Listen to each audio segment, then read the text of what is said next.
Pernahkah kamu bertanya, bagaimana makhluk hidup yang ada di bumi bisa begitu beragam? Jawabannya terletak pada satu proses besar, yaitu evolusi. Apa sih evolusi itu? Evolusi adalah proses perubahan secara bertahap dalam jangka waktu yang sangat lama, yang terjadi pada makhluk hidup dari generasi ke generasi. Sebuah perjalanan panjang yang berlangsung selama miliaran tahun. Evolusi bukan sekedar teori, tapi fondasi utama untuk memahami kehidupan, perubahan, dan hubungan antar makhluk hidup. Organisme pertama sangat kecil dan sederhana. Makhluk bersel satu yang hanya bisa dilihat dengan mikroskop. Tapi dari sinilah semua berawal. Seiring waktu mereka berkembang, beberapa mulai menghasilkan oksigen melalui fotosintesis, mengubah atmosfer, dan menciptakan kondisi yang mendukung bentuk kehidupan yang lebih kompleks.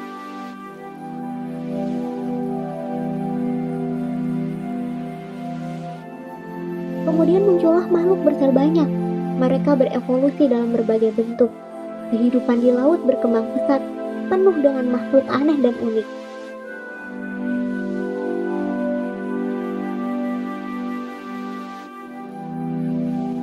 Setelah itu, sebagian makhluk hidup beradaptasi untuk meninggalkan laut dan menjelajahi daratan. Tumbuhan pertama tumbuh di tanah. Evolusi terus berjalan. Muncullah berbagai jenis hewan besar seperti reptil raksasa yang suatu saat menjadi penguasa daratan. Namun ternyata, tidak semua makhluk bertahan. Banyak juga yang punah, tergantikan oleh spesies baru yang lebih mampu bertahan. Setelah masa panen reptil besar berakhir, mamalia mulai mengambil alih. Mereka berkembang menjadi bentuk-bentuk yang beragam. Salah satunya menjadi kelompok primata. Evolusi tidak pernah berhenti. Semua makhluk terus berubah, perlahan tapi pasti mengikuti irama alam.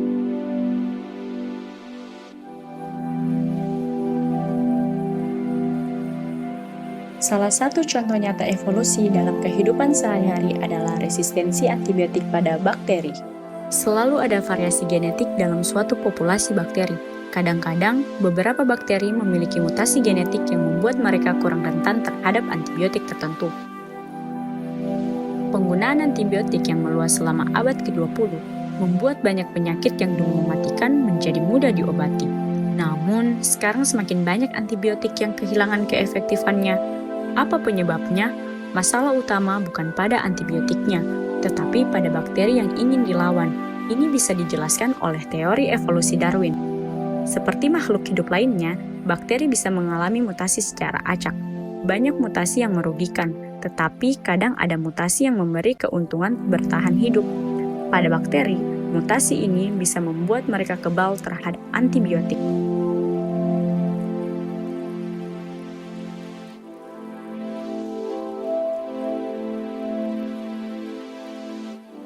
Ketika bakteri yang tidak kebal mati di lingkungan yang banyak antibiotiknya, bakteri yang kebal punya peluang lebih besar untuk berkembang biak.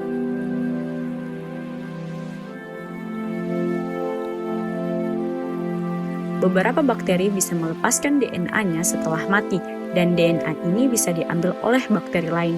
Ada juga bakteri yang bertukar gen melalui proses yang disebut konjugasi.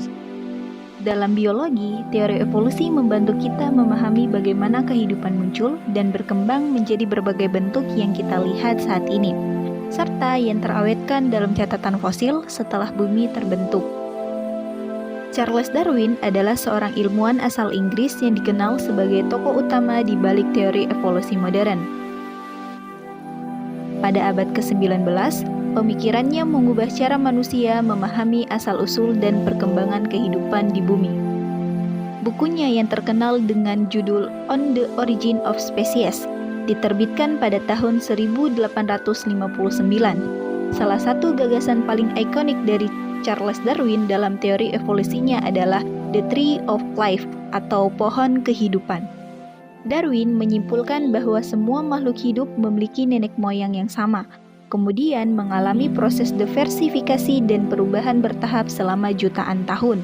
Setiap cabang dalam pohon itu mewakili satu garis keturunan atau spesies yang berevolusi dari satu titik asal, dan dari satu cabang besar bisa muncul banyak spesies baru, tergantung pada kondisi dan tekanan lingkungan.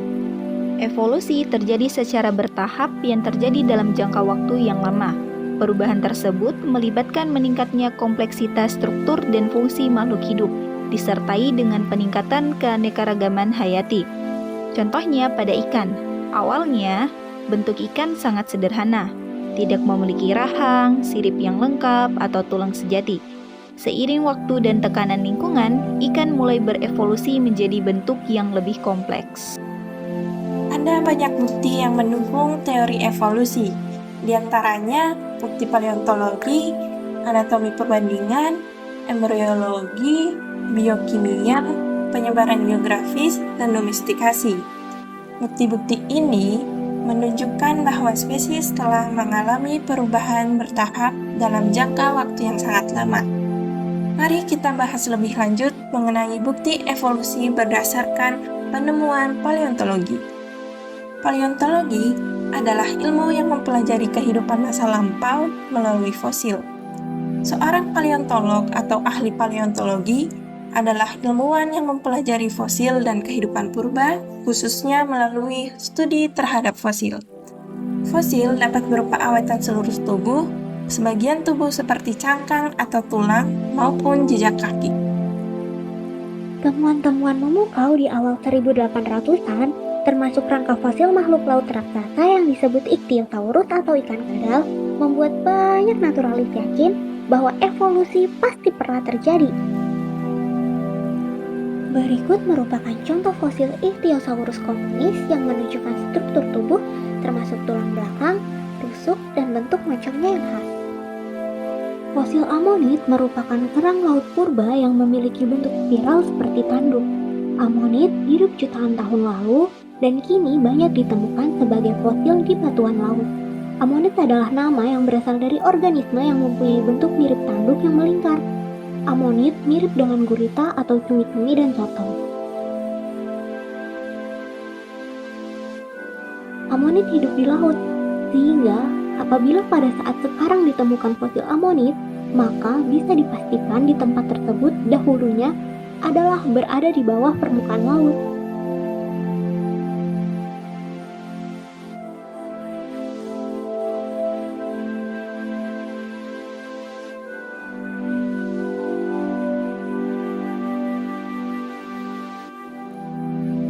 Selain fosil Ichthyosaurus dan amonit, ditemukan juga fosil yang berupa jejak dinosaurus dan juga jejak daun. Jejak-jejak kaki dinosaurus ini terbentuk dalam periode Cretaceous sekitar 120 juta tahun yang lalu. Umur fosil dapat ditentukan melalui penentuan umur relatif dan penentuan umur absolut. Penentuan umur relatif didasarkan pada lapisan sedimen atau batuan sehingga dinyatakan umur fosil lebih muda atau lebih tua. Sementara itu, penentuan umur absolut dinyatakan dalam tahun.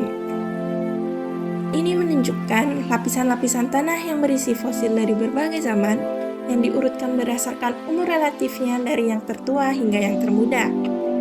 Lapisan A merupakan lapisan yang paling tua, yang ditunjukkan dengan fosil trilobit dan amonit, dua jenis makhluk purba yang hidup jutaan tahun yang lalu.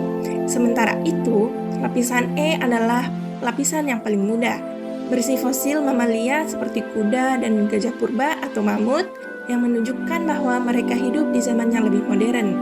Lapisan-lapisan lainnya menunjukkan perkembangan bentuk kehidupan dari masa ke masa, termasuk ikan purba, reptil laut seperti Ichthyosaurus, dan dinosaurus.